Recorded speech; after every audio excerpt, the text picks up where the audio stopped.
Though I walk through the valley of the shadow of death, the darkness surrounds me, I will not fear, no. I will not fear, no. Though I walk through the valley of the shadow of death, the darkness surrounds me, I will not fear. Sing. I will not fear.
created with the sound of his voice. Scattered the darkness, you filled every void. You set into motion the rhythms of life. You kissed it with beauty, you called it all mine.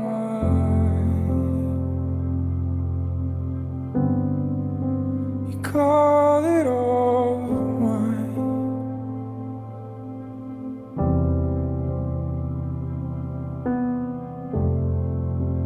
The one from the Father with fullness of grace, sent down from glory and given a name. You chose all the lashes, the cross and the grave, but earth could not hold you, oh Lamb that was slain. Yeah.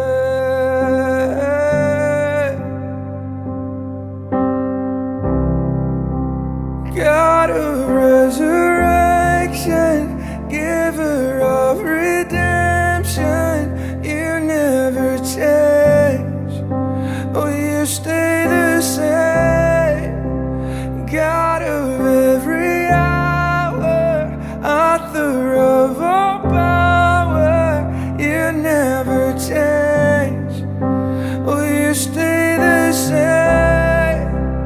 God of resurrection, giver of redemption, you never change, oh you stay the same. God of every hour, author of all power, you never change, oh you stay the same.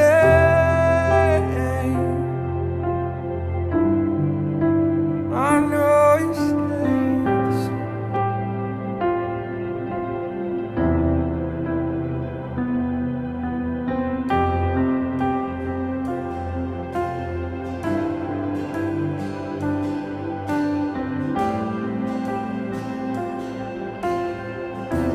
So that at the name of Jesus, every knee will bow, of those who are in heaven and on earth and under the earth, and every tongue will confess that Jesus Christ is Lord. Death could not hold, the veil tore before you. You silenced the boast of sin and grave. Heavens are roaring the praise of your glory, for you are raised to life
shelter, I was an orphan. Now you call me a citizen of heaven. When I was broken, you were my healing. Now your love is the air that I'm breathing. I have a future, my eyes are open, 'cause when you called my name, I ran like rain out of the darkness into your glorious day. You called my name, and I ran like rain out of the darkness into your glorious day.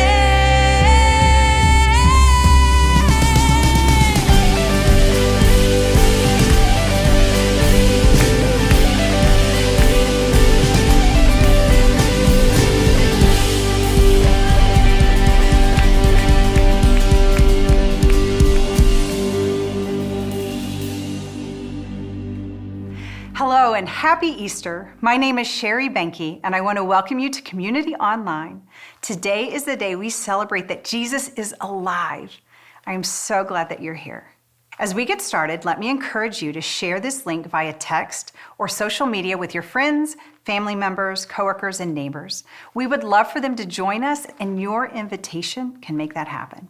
So go ahead and share this link right now. If you're new to Community, let me say a special welcome to you. We would love to hear from you so that we can learn your name and start to get to know you. Simply text HELLO to 331-226-1686 to access our online communication card.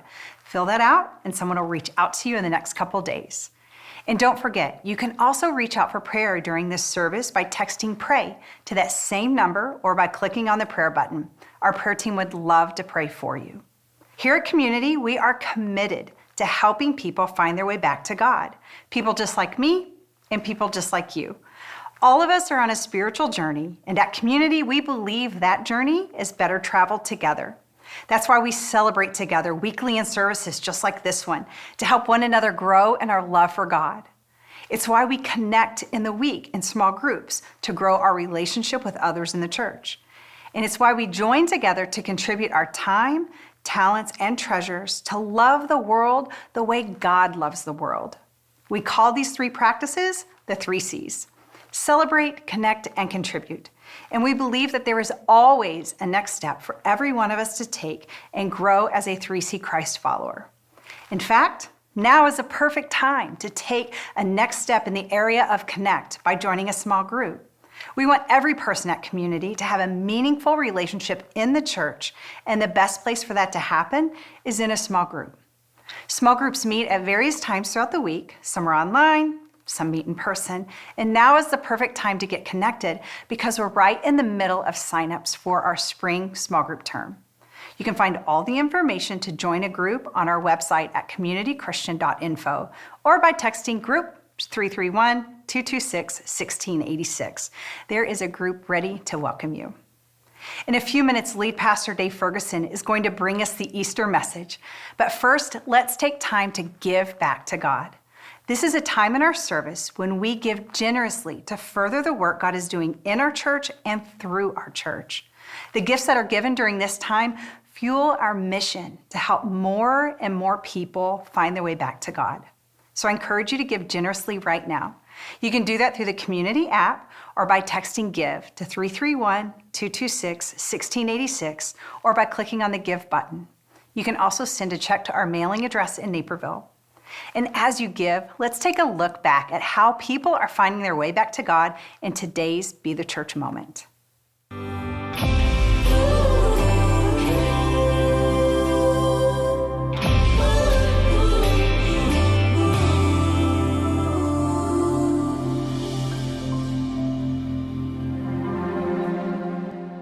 Today is one of those days that is very hopeful. The future has never been brighter for Community and the mission of Jesus. We are one church with multiple expressions, bringing love, God's love, to every living room, every office building, every community center, every school, every nook and cranny in society.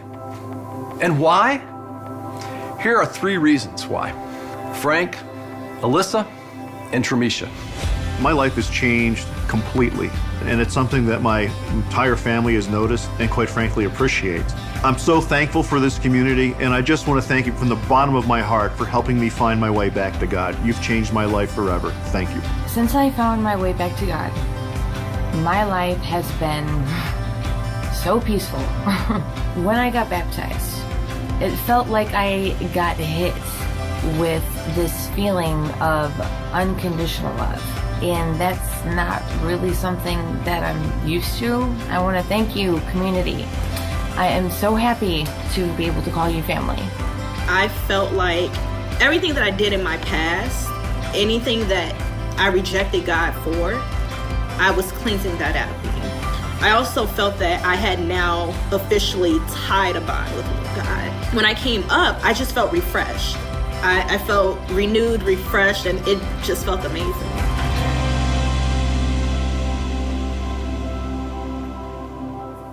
Happy Easter, community. To get us started, I need you to help me with something this Easter morning. We don't have a lot of traditions around here, but one that we do have, whether we gather in person or online like we are, is taken from the Orthodox tradition. And it's where I will say, Christ is risen, and then you respond with Easter enthusiasm, He is risen indeed. Are you ready? Now, I've asked the tech team here, the creative team, to kind of chime in, so you're going to hear them. And you can respond either in the chat or, you know what, just say it out loud wherever you are. Here we go.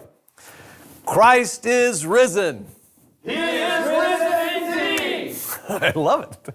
All right, now one more time. This time, either louder or just add exclamation points. We want to make sure the neighbors know that it's Easter. Here we go. Christ is risen. He is risen indeed. And yes, it is that incredible truth that Jesus is alive, that death could not hold Him down. And that's what gives you and gives me, gives us hope in any and every situation. I want to begin this Easter message, first of all, just kind of keeping it as real as possible. Now, while I totally believe in my head, Christ is risen, and I do, this year, it's harder for me to feel it in my heart. And while Christ is risen is what I absolutely know, there have been too many times over the last year where it doesn't match my emotions inside. And while we might be proclaiming Easter with our voices, if we're honest, there's times we just don't feel it in our gut. And maybe you know what I mean. And I want to be with Mary proclaiming in the garden, Christ is risen. But here's my question for you. What do we do? What do you do when life feels like you're still in the grave? See, a part of my morning routine is I will catch up on current events by scanning through several different newspapers online that I subscribe to. And I do this almost every day. And I found several times this past year, I would just kind of pause and reflect and think to myself, after looking at the news, this cannot be the way it's supposed to be. This is not at all how God meant for us to live. You ever have that feeling? And I know a big part of what I'm feeling has to do with the global pandemic that took the lives of more than 2.5 million people around the world. And it's almost like it casts kind of this giant shadow over the empty grave of Easter. But for me, it's even more than that once every 100-year disease. There are other things in our world that are so broken. Did you know that for every 100 children born around the world, 9 of them will die before the age of 5? 18 of them will not get to attend school, of whom the majority are girls. Another 18 will not have access to clean drinking water. And 32 of those 100 children will suffer from malnutrition. And it is just a brutal reminder that our world is broken. And I'll tell you, when we hear stats like these, we can't help but think, this is not the way it's supposed to be. This is not at all how God meant for us to live. Do you feel that? I think there's no escaping the reality that our world is definitely broken. And it's not just over there. It's also closer to home. Our nation is broken. Last week, the heartbreak took place in Boulder, Colorado, with 10 lives needlessly lost. And I'm texting friends I know there to see if they're okay. The week before, 8 lives were lost in Atlanta 6 of them Asian American women, murdered. And you would think these things would unite us, but even our pain seems to divide us. You see, in our pain, we should come together and console one another. But the truth is, we don't trust one another as a nation or as individuals. Our teaching team did a little homework. Back in 1964, 77% of Americans said they trusted the U.S. government. Yeah, we trusted. By 1997, that number dropped 13% to 64% of Americans said they trusted the U.S. government. Today, only 30%, actually less than 30% of Americans fully trust our government. And strangely, we are unified about not trusting our government, but not all of us for the same reasons. And it's not just a distrust of our political leaders. We don't actually even trust each other. When researchers asked Americans if we trust each other, 70%, a staggering 70% of Americans said, the people around me, no, they can't be trusted. Now, these people, I can't trust them. So trust has been broken at the highest level and also at the interpersonal level. And until we can restore that broken trust, our nation is broken. And again, it leaves me with that feeling, this is not the way it's supposed to be. This is not at all how God meant for us to live. And this brokenness, it's not just, over there or out there, but it's in here. We're all broken by something. We've all hurt someone and or have been hurt by someone. And we all share the condition of brokenness, even if our brokenness is not equal. And every one of us, if we're the least bit introspective, we've kind of looked at our lives, at least parts of our lives, and maybe you are today and going like, no, this is not the way it's supposed to be. This is not how God meant for me to live. And I know, you see me frequently here. I'm kind of in a leadership role, delivering hopefully what you think is a thoughtful message. I got a Bible nearby. And because of that, it'd be very easy for you to think somehow, I don't share the same struggles as you do. Well, I do. Just ask my wife, okay? There have been times over the last year where I was afraid. And you know what? God gave me every reason to be faithful. There's times when I have doubts, deep doubts, and I obviously probably have more reason than you even to trust God. Times when I was angry, when the appropriate response should have been just deep gratitude, gratefulness. And all that stuff just kind of reminds me I'm broken. We all know it. We all feel it. And I think we all hate it. Our world, our nation, and our lives are broken. And when we're brave enough to look at these broken realities, man, it can't help but just kind of break our hearts. It's like we're living in some sort of Humpty Dumpty world that's shattered into a million pieces on the ground. A world where all of our efforts and all of our resources, all the king's horses, all the king's men can't quite put it back together again. Now, let me clarify. When I say we're broken, it doesn't mean that every part of life doesn't work. No, we still have friends. We still have some good days, right? We still have jobs. Life kind of works, but it's broken. I was trying to figure out how to illustrate this. Maybe this will work for you. For most of my adult life, I was a member of the crappy car club. And part of the reason I was a member of the crappy car club is I just refused to spend money on a brand new car. It didn't make sense to me, and so I'd always buy used. But then on top of it, I would never take care of them. And so if you're buying used and then you don't take care of them, that is not a great formula. I'll tell you what, if you've ever had a crappy car, just join me, just name it right now in the chat. Just name that car, join the crappy car club with me, all right? For a long time, I drove a Honda Civic, which is a good car. But mine, the one I had, I bought it used, and by the time I had it for a couple of years, everything was broken except the engine. Radio was broke, air conditioning was broke, CD player, who uses CDs, but it was broke. And now, here's the deal. It would get me from point A to point B, but only really the engine worked. Everything else was broken. Before that, I had a Toyota Paseo, and it was even worse. Just brutal. Now, one of the nice things, though, about having a crappy car is you don't need an anti-theft system. I mean, just looking at the car is enough of a deterrent. Nobody's going to steal that. Before that, I literally had a Toyota Corona. I've mentioned this before, and people go, oh, you mean a Corolla. No, a Corona. Yes, just like the virus. Now, these cars I'm talking to you about, they didn't start broken. Once upon a time, they were brand new. They worked perfectly. But by the time I got them and then abused them, yeah, they worked, point A, point B, but they were broken. And I use that kind of as an example because as I look at our world and I look at our country and life, I kind of feel the same way. Yeah, it works. We're getting from point A to point B most days, but man, it's broken. It's broken. And I think that leaves us with two really big questions to wrestle with this Easter. And here's these two big questions. First of all, how did we get here in this broken place? And then secondly, do we have any real hope? How did we get here, and do we have any real hope? Those are two of the biggest questions in the human experience. I mean, in a lot of ways, they're the most fundamental questions of our existence. We're all broken in different ways. We all have scars, and we all kind of walk through life with, a unique limp. But at the same time, we're searching for hope. Now, to answer these two big questions, I want to tell two stories of two journeys. The one story, it starts out good, but ends in death. And the second story starts out with death, but ends with hope. And here's the thing, you get to pick which story you want to live.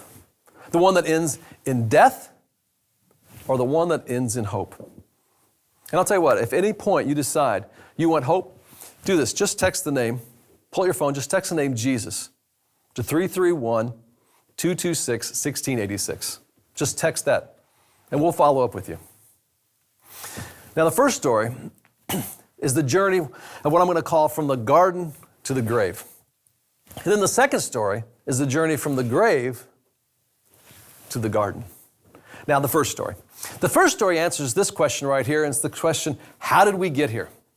How did we get here? The story starts in the garden, and it's described in the very first pages of the Bible. And it's in the Garden of Eden. And the word that best describes this garden, the Garden of Eden, is the word shalom. Shalom. Now, shalom is a word that appears throughout the Bible. And while the word shalom in English is translated peace, it means peace, but it's actually something much bigger and even more inspiring than what you typically think of when you hear the word peace. Because when we hear peace, we think of, I need some peace and quiet, like an end to chaos. And shalom is that, but it's much, much more than that. Or maybe we think of peace as like a ceasefire, an end to fighting. And shalom is that, but it's much, much more than that. When shalom is used to describe the Garden of Eden, where Adam and Eve lived, it describes a world operating exactly as God intended it to. Nothing's broken. Nothing. Everything works flawlessly, beautifully, perfectly. See, in shalom, in that experience, there is no hurt. In shalom, there is no pain. In shalom, there is no death. So in the Garden of Eden, before the fall, there was perfect, imagine this, perfect shalom. And the first people, Adam and Eve, they lived in this shalom, and because they were there, they were fully alive. Or as we talked about last week, they were fully human. And things didn't just work. They didn't just get from point A to point B. No, they worked perfectly because nothing was broken. But the first story doesn't stay in the garden. When Adam and Eve choose to do life their own way and broke relationship with God, it had devastating effects. See, that was when brokenness then entered the world. They actually had to leave. They had to leave the garden of shalom. The very fabric of the created order of the world began to unravel. And all of creation began to experience not shalom, but a lack of shalom. And now suddenly things were not at all as God meant for them to be. Humankind was broken. And people started living lives that were less than fully human. The Apostle Paul just concisely explains how this happens in Romans chapter 5. Take a look at this. He says, for the sin of this one man, Adam, caused death to rule over many. See, this is how death and actually the brokenness we talked about entered the world. That's when it entered the world. And we still feel it. I mean, this last year, it was a year for me filled with death and funerals. Think about my Aunt Jean. My Aunt Jean, one of the sweetest ladies I've ever known. Or Chris. Chris Crispin, I mean, you just say, good guy. Love Jesus, what a good guy. Jessica. So beautiful, so much potential. Nadia, someone who was so hopeful, always encouraging other people. Michael, someone who had so much ahead of him. Stacy, who was this person who just ruthlessly loved the people around her. Lost. And I'll tell you what, I've probably been to more funerals than anyone listening to my voice right now. And at every funeral, every time, I always have this thought, I always have this feeling, this can't be the way it's supposed to be. This is not how God meant for it to be. But you know what happened? Death had entered the world. And because of that, now Adam and Eve were on a journey from the garden to the grave. And this journey from the garden now to the grave is a journey full of brokenness, full of sickness, disease, war, prejudice, distrust, and ultimately death. How did we get here? That's what we ask, right? How did we get here? The journey from the garden to the grave, it started with Adam, but then it continues for generations until it gets to people like me or people like you who do just like Adam did, and we reject God and we do life our own way. And that just fractures the world, fractures our lives. It brings brokenness. Now imagine if it ended there, if it ended in the grave, if that's where the story ends. And maybe you feel like that. Maybe you feel like that's where your story is today, that things are broken. Relationally, you're going like, man, some of the people I love the most, things are broken and I can't put it back together. Or emotionally, this last year has taken a toll on you and just emotionally you feel broken. Or spiritually, you feel like there's been a break and a distance between you and God. And the only thing that's for sure ahead is death.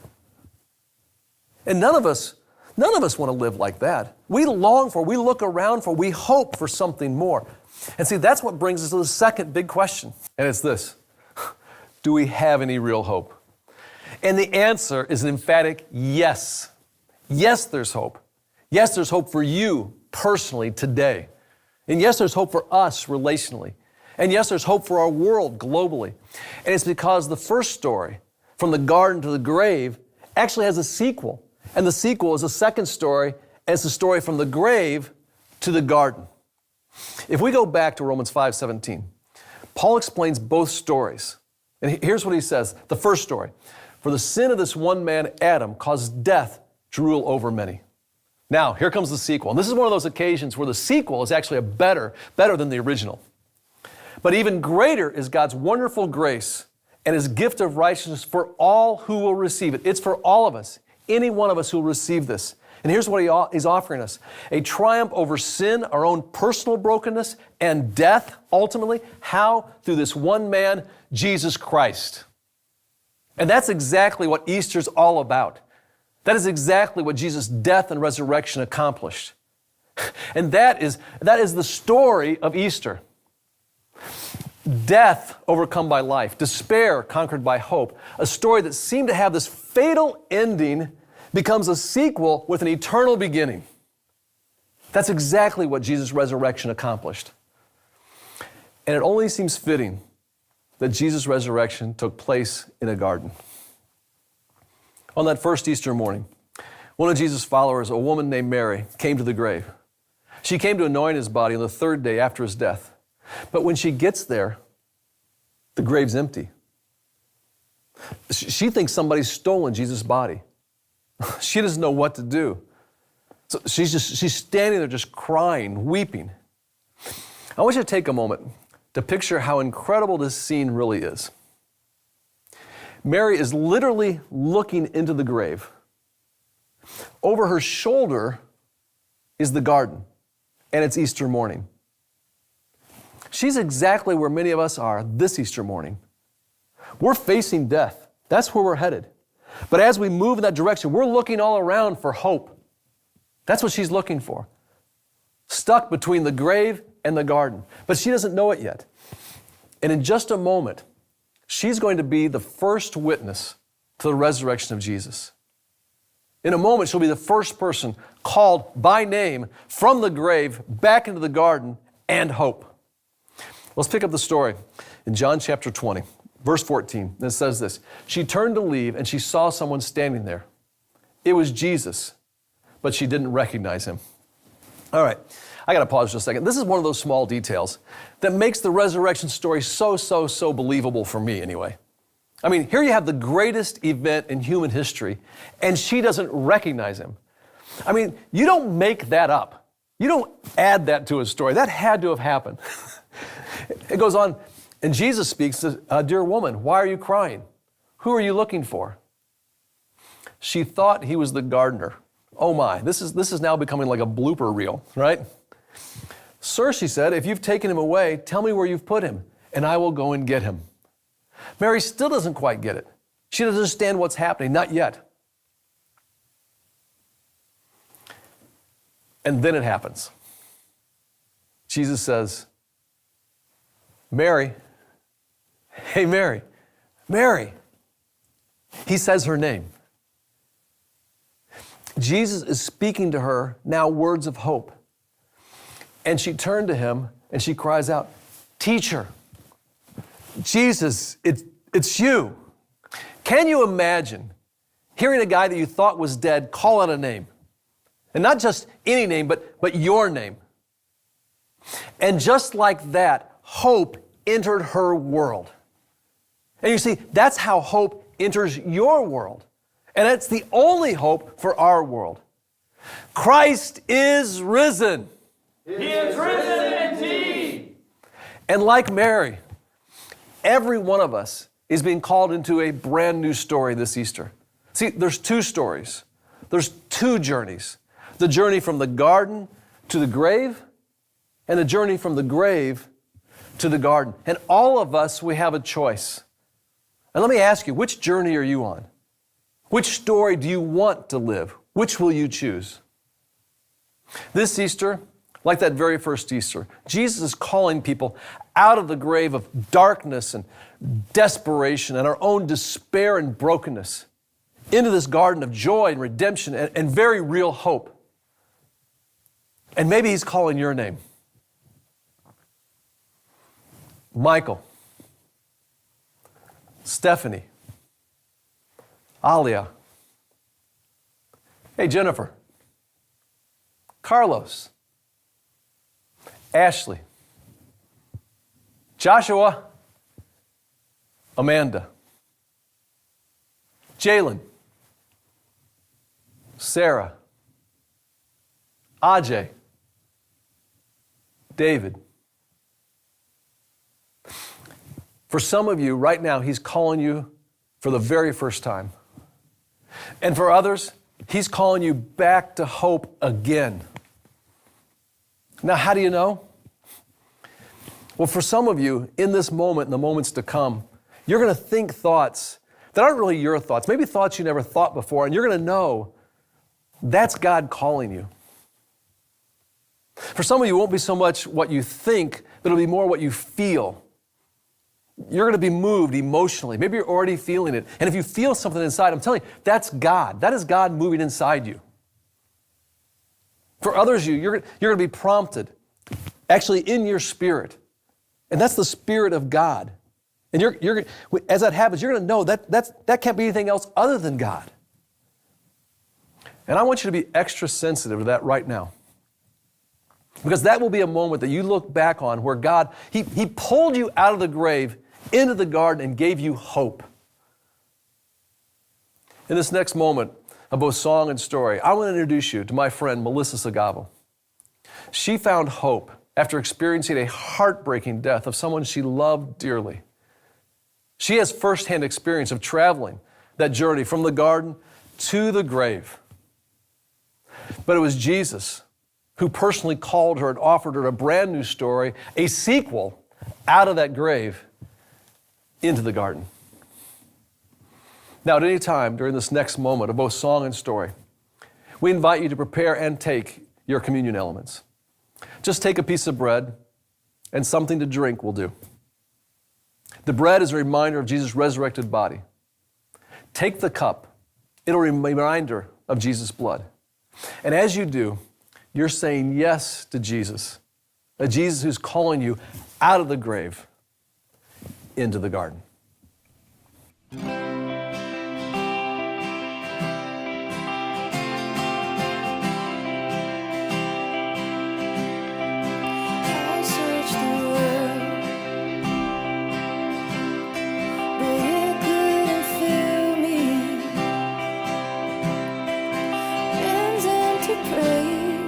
Treasures of faith are never enough. Then you came along and put me back together, and every desire is now satisfied here in your love. Oh, there's nothing better than you. There's nothing better than you, Lord. There's nothing, nothing is better than you. My name is Melissa Sagavo, and this is my story. I met my husband Bizo in college. We dated for 4 years and got married in 2005, and we were really happy. And we had always had a dream together to go to his home country, Papua New Guinea, to serve people. He was offered a job in 2013 in New Guinea, and so we went, started a new life overseas. He was working, I was teaching art, and we had a beautiful life together. We were building a home, and it was awesome. My husband was playing soccer, and all of a sudden he threw his hands up and fell backwards on the field. I was terrified. It was a flurry of activity. They started CPR. They worked on him for 45 minutes, and that was it. He was gone. So I was sitting on the floor of the clinic with my babies. They had been there at the game watching him play, watched him go down, and then there were tons of people and it was chaos. And so I had to tell them, hey,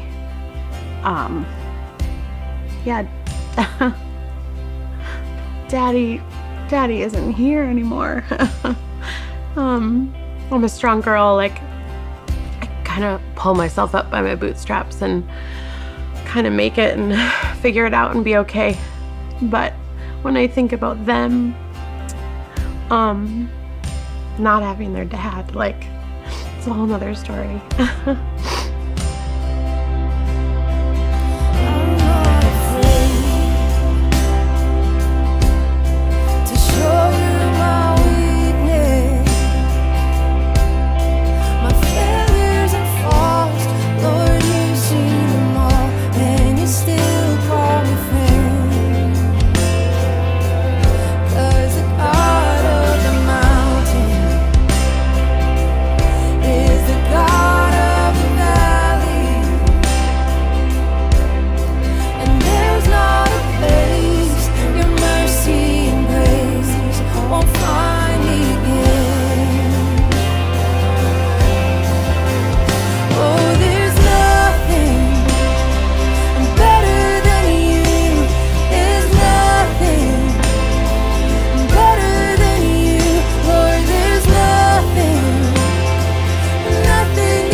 We had to leave New Guinea. I started a teaching job here in the States. We moved in with my parents, and it was so hard. It was so rough.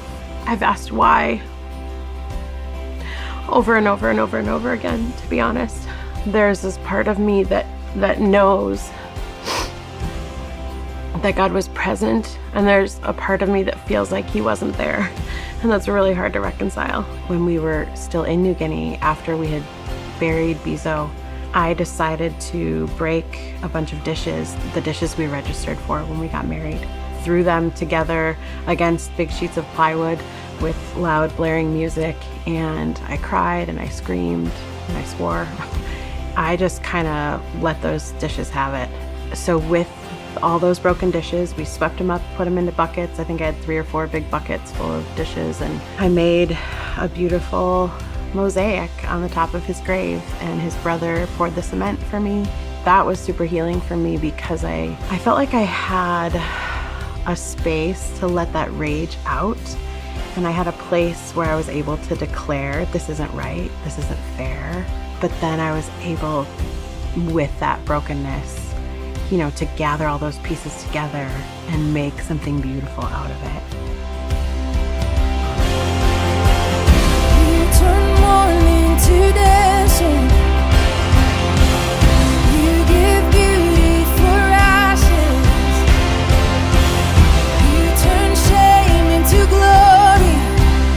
You're the only one who can. You turn mourning to dancing. You give beauty for ashes. You turn shame into glory. You're the only one who can.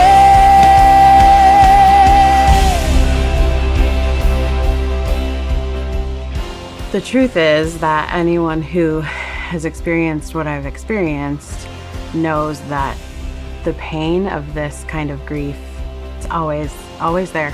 But what I can tell you, I have seen God at work consistently, all along the way. After getting to work with a grief coach and having that just really kind of change my perspective and sort of get me to the other side of the grief, I had an opportunity to train to become a coach. And I said, yes, why, let's do that. I mean, what is life if we don't, utilize even the most broken parts of our stories and the most painful things, despite tragedy, despite being in a position where you feel like you don't know how you're going to survive it. You can still trust God in the middle of that. He's big enough to hold our sorrows and our grief and our pain and death.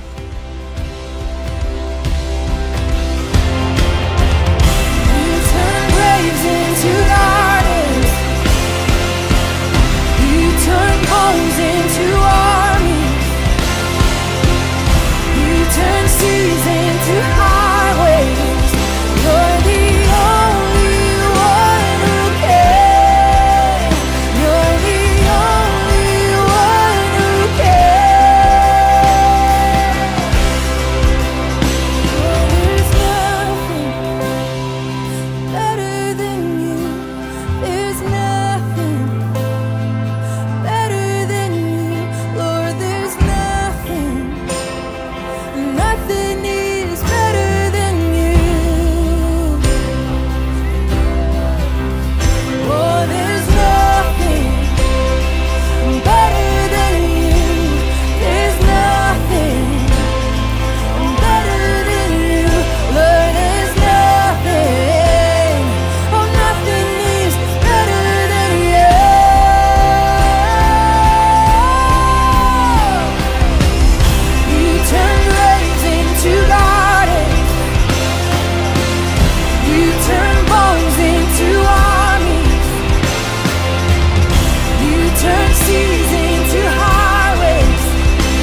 He turns mourning into dancing, gives beauty from ashes, turns shame into glory.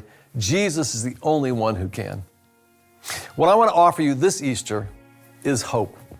The exact same hope that my friend Melissa found, that can be yours. So do me a favor right now.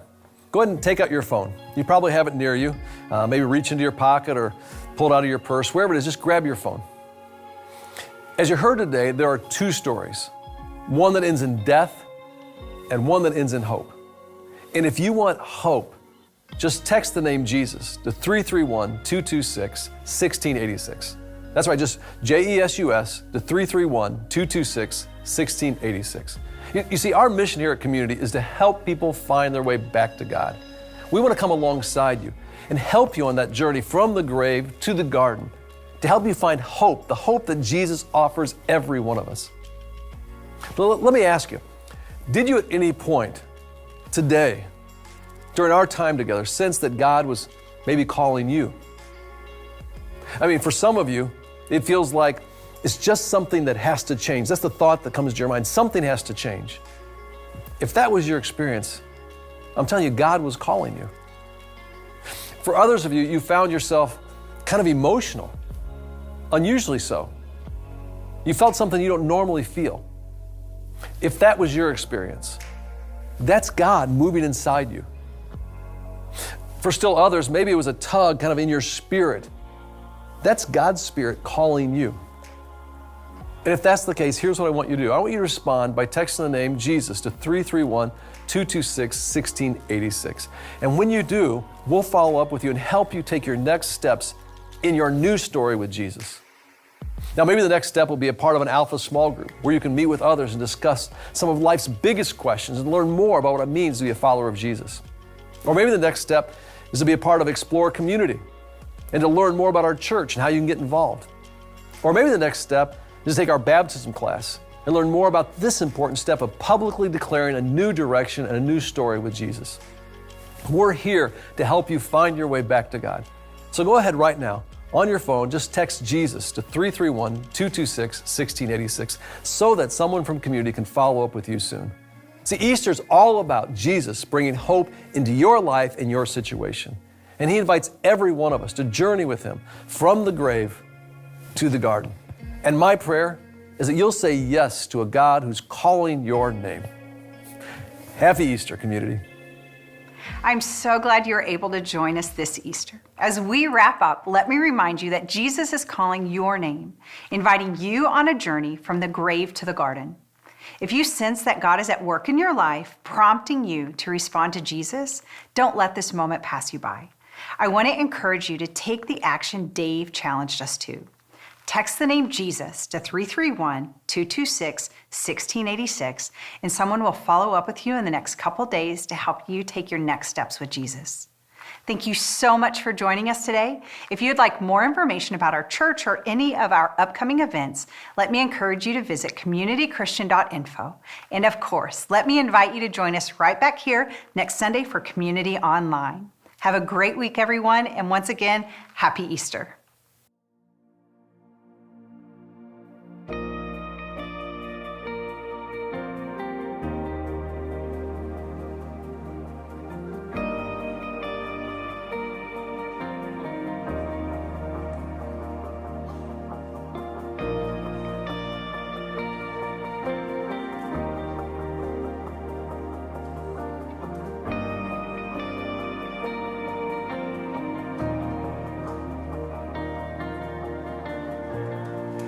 Though I walk through the valley of the shadow of death, though darkness surrounds